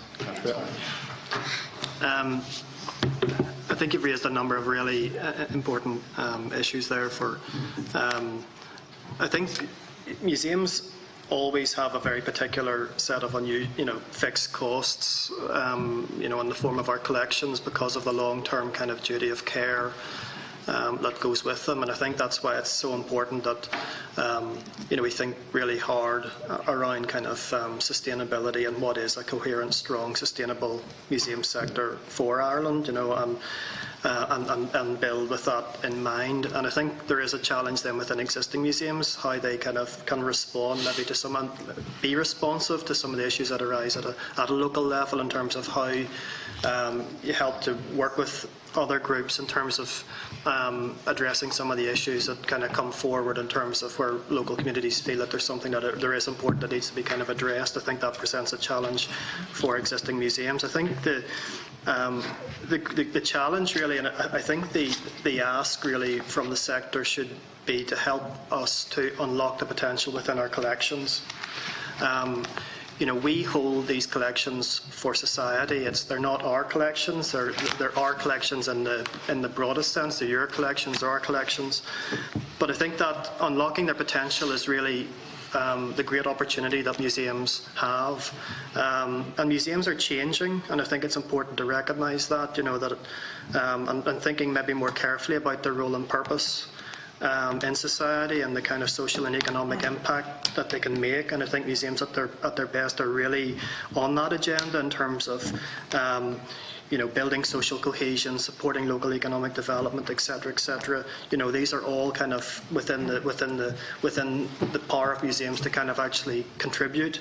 I think there is a sort of part of that process of unlocking potential is really placing access to collections really at front of centre, and really thinking carefully about our audiences and being responsive to audience needs and how our audience is changing. And museums have to change also. We have to kind of think differently, act differently, behave differently to be fully responsive to the way in which kind of society is changing, and make sure that we are in tune with kind of the broader kind of social kind of trends, and that we retain our relevance, because I think museums are at their best very relevant institutions where we can explore all sorts of issues that really matter. And I think at their best they're very much future focused institutions. Museums are part of the creative industries. They are creative institutions, and I think that's really the arguments that we really want and should be making, in terms of kind of our importance to society as we move forward, because it's not simply about looking to the past, it's about understanding our past as a touch point to our present, and also kind of what kind of future we can create. Sorry, before I call anybody else, you mentioned in your presentation 300 museums. How many more is there? That's 300 members. There's 300 members. Yeah, but has anybody got an idea how many museums we have on the island? Because I presume there's more than 300. We're looking at a figure of around 178 museums in the Republic. Yeah. Within our members, probably maybe two-thirds of those would be from outside of the national cultural institutions, and say the local authority museums. We'd also be looking at, in a breakdown within that, some of them joining as organisations or some of them joining purely as individuals. For many of the museums, the smaller museums, they would join the Irish Museums Association on an individual level, purely because it's more cost effective for them to do that, and we're happy for them to do that as well. A huge amount, I mean, that isn't to say that we don't engage with more collection-based organisations as well around the country. For example, we'd be looking at and I think you kind of brought up something there about the museums that exist and that are struggling. And I think one of our big issues as well when we're talking with our collection-based institutions or organisations around the country is to explain the difference, to explain fully the remit of a museum, but also to explain the difference between a permanent exhibition and a museum, and the many roles that they need to take on. So sometimes we are in a position where we're dissuading people, but I do think it's important that we consolidate what we have. Some of our bigger collections of, say, transport material are run entirely by volunteers. That's held in Howth. One of our biggest maritime, as an island, one of our biggest maritime collections is held in Dunleary, again entirely run by volunteers. And just 2 weeks ago, I had a 4-day expertise sharing, knowledge sharing kind of course, Museum Basics, with a group of 20 people from maritime collections across the country. And most of those, actually I think only one of those were members of the association. The rest are not necessarily members of the association. Doesn't mean that we're not actually engaging with them. So I don't think it's necessarily about creating more museums. I think it is about consolidating what we have and actually recognising the role that they're playing and recognising their contribution. Very good. Liam, I'll leave you to last if you want. Liam. Right. Thank you, Chair. And just to come back then on the points that you made in relation to the challenge of setting up new museums, and then the challenge of convincing people to loan and donate objects. Just very quickly, there is always a challenge working with people to get them to give their objects, whether that be an image or an object. Something that's very important to the family, and it's a long-term discussion with the family members sometimes, and maybe over a number of years before they'll even come back and give you an answer one way or the other. It may be a no or maybe a yes, and sometimes it may be after a person's passed away that you may actually have the object bequeathed to you, but only because you've spoken to that person a decade maybe beforehand and they've considered it. So it's a long process, but it's certainly one worthwhile doing, because as you also say, with regional museums, certainly in the local authority museums network, we're so aware of collections that are out there. We know who has them, as you mentioned, in attics and in basements. And while there is obviously the costs involved can be prohibitive at times, we would feel very much that we would like to see that network of local authority museums grow, so that they are county museums, where there are obviously lots of museums there with various different focuses, but county museums are unique in the sense they're telling the story of the region. There's not one specific collection remit, so we're a lot more open and a lot more, I suppose, able to take in really everything and anything, and that mightn't be just from the county. It could have some very tenuous, I suppose, sometimes linked to Monaghan, but it's part of the story nonetheless in our case. So I believe there is definitely a need for more local authority museums in that context. I think that's something that we'll be looking at in our own plan, as far as how we can advocate for that with other local authorities. We have already spoken to a number of them in the past who've looked into this, and we'll continue to support them in that. But I feel if we don't do it, those collections will be lost, and those stories will be lost with them. Then just in relation to objects and replicas, just to make that point, the museum does have a number of replicas in Monaghan from the National Museum, objects relating to Monaghan. So there are ways around that, I suppose, and again, they are costly to do those replicas, but it is a benefit for children to come in, anyone to come in and see the Davna sun discs in Monaghan. They're the emblem for the National Museum. People are very aware of them. They're the largest gold discs in the country, so it's something that they want to see. So although they mightn't see them in Dublin, they can see a replica in Monaghan. So there are ways around it if we can't get the exact object. So I just, in relation to, just quickly, Chair, I wanted to ask Judith to come in on the digitisation aspect in relation to the regional museums context.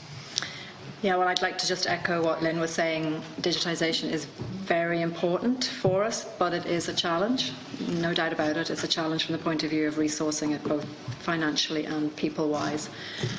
I mean, in our museum, we have a collection of about 7,000 objects, and we have 4 staff. and we all have very specific roles and responsibilities, and digitisation, unfortunately, is not one of them, because we're busy out there with the public doing exhibitions, doing outreach, caring for our collections. But digitisation, there is a resource implication there. You see it much more kind of in the archives world and in the library world, and you'll see it, say, with the National Archives, have done amazing work digitising some of their collections. You'll see it with the military archives, and particularly recently with the Decade of Centenaries, and you'll see the materials that have been digitised there. So funding has been put into that, but from the point of view of our own smaller museums, it's an area that we would like to see happening, but I can certainly speak from my own perspective, we just currently don't have the resources to do it. What we do is we do it on a kind of ad hoc basis. So, for instance, when we would have a temporary exhibition, whatever that might be, at the moment we have an exhibition looking at immigration and women from Donegal. And so people, when they bring material into us, like you were saying, we will scan those photographs, or we will scan those letters and retain them in the collection while returning the items to the people.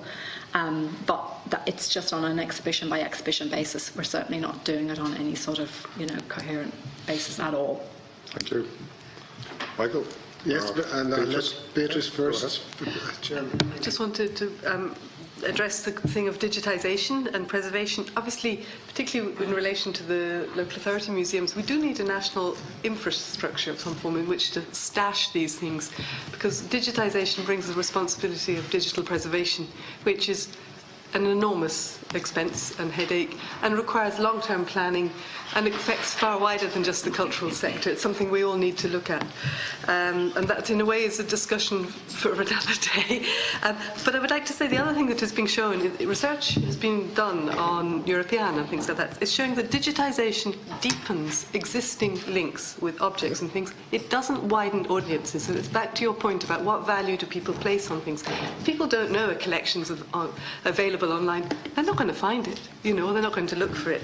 So again, it's back to education. Education is the key to making people curious, And it back again to the history thing. Denying people their right to their history is a form of denying a human right, And in a way, we should be looking at this. When we look at the difficulties we've had in this country around sort of denying people their pasts, we should be looking at the collective basis of what we are now possibly replicating by not allowing people proper access to their history, through schools. Thank you. Thank you. Michael, go ahead. Chairman, just yes, a few very quick points. First of all, your question regarding how many museums are there in Ireland actually took me back to the last century, because one of the very first pieces of research that the Heritage Council undertook was to look at the state of collections in Ireland, and it ran a pilot in 3 counties, and things were so bad that it stopped, and out of that was born the Museum Standards Programme, which I think over the course of the last 20 years really has made a tremendous difference, particularly in the member institutions, ranging from the smallest to the largest. So it's worth bearing that in mind, that was things were very bad, and we have come a long way. A plea as well that I would make, in that as the emphasis and the value on collections is more fully understood, that there is a whole world out there of private collections that are deteriorating without any care and without any attention. And if the state, in its wisdom over the course of the next decade, can find a way not only to resolve some of the issues within the existing collections, but encourage people to come forward and to find some way of supporting, so that they can actually do a lot of the conservation, well guided, but also making accessible a whole plethora of really important information about this society that we live in. And just to the final point, I share entirely your view with regard to casement and the British holding the information somewhat mischievously before they leave Brexit. I wonder if you could invoke, because it's all personal data, and it's all belongs to the family. So why not invoke something under the General Data Protection Regulations, Chairman? I think you never know what you might get. I think it might be sometimes just the family asking. Sometimes we forget to ask. Yeah.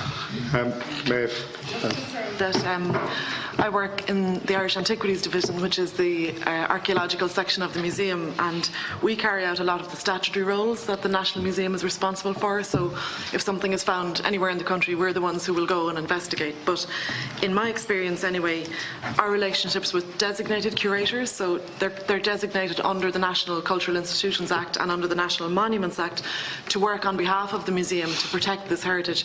You know, it's critically important, and I think for the counties that have that facility, such as Donegal this summer, you know, it's been invaluable for us, and it's always a really, really positive experience. So I personally, and I think the museum would love to see local authorities invest in designated museums for every county. Very good. Thank you. There you are. You'll champion that one as well.